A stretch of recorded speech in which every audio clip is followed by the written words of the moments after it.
మనస్సు రకరకాల ఆలోచనలతో చికాకుగా ఉన్నది. ఎన్నో ఆలోచనలు ఒకదాని వెంట ఒకటి పరిగెడుతున్నాయి.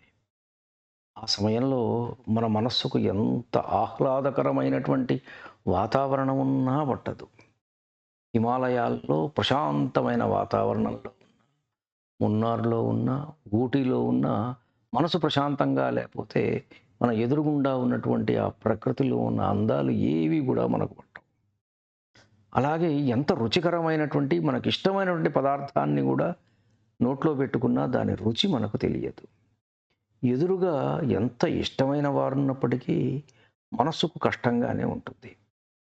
సరే, ఒక్కసారిగా మన మనస్సులోని ఆలోచనలన్నీ మాయమైపోతే, లేదా వాటిని కాసేపు పక్కన బెట్టి, కాస్త మన పరిసరాలు మనం పరికించితే, ఒక్కసారి ఆకాశం కేసి చూస్తే కదిలే తెల్లటి మబ్బులు కనిపిస్తాయి.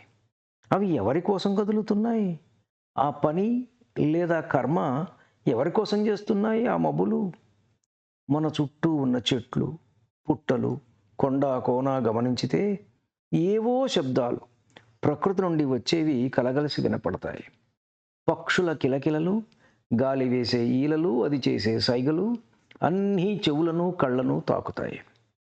రణగణధ్వనులు వినబడే నగరంలో ఉన్నా సరే అక్కడి ప్రకృతి పలకరింపులు మనకు వినపడతాయి. ప్రకృతిలో మనం భాగమని తెలుసుకుంటూ మనం ముందుకు వెళితే ఇవన్నీ తెలుస్తాయి. ఇంకాస్త ముందుకు వెళదాం. మనస్సుని పూర్తిగా ఖాళీ చేసేద్దాం. అంటే మనస్సులో ఏమీ లేని స్థితి అన్నమాట. నథింగ్‌నెస్. దీనిని జెన్‌లో ముషిరియో అంటారు. MUSHIRYO అని అంటారు. ముషిరియో. ఇట్లా జన్నే కాదు, ప్రపంచంలో రకరకాల సిద్ధాంతాలున్నాయి. ఈ సిద్ధాంతాలన్నీ కూడా అట్లా కొన్ని చోట ఆగిపోతాయి. పరమాత్మ ఇంకొంచెం ముందుకు వెళ్ళమంటాడు. మనస్సులో ఏ భావము లేకుండా అన్నిటినీ తీసేసి నన్నే నిలిపి స్మరిస్తూ నిరంతరము నాయందే ఉన్న యోగికి నేను లభిస్తాను. ఈ నేను లభించడం అంటే నేనే బ్రహ్మము అనే స్థితిలోకి వెళ్ళిపోవడం. ఐ యామ్ దట్, నేనే బ్రహ్మము అనే స్థితిలోకి వెళ్ళిపోవడం అన్నమాట. అనన్యచేతాః సతతం యో మాం స్మరతి నిత్యశః తస్యాహం సులభః పార్థ నిత్యయుక్తస్య యోగినః. ఇవన్నీ కూడా ఊరికే ఇంటలెక్చువల్ డిస్కషన్స్, ఇంటలెక్చువల్ ప్లేన్స్లో మనం చెబుతూ ఉంటే ఆహా ఓహో అనిపిస్తూ ఉంటాయి. ఇంటలెక్చువల్ డిస్కషన్స్ వల్ల ఆ స్థితి రాదు.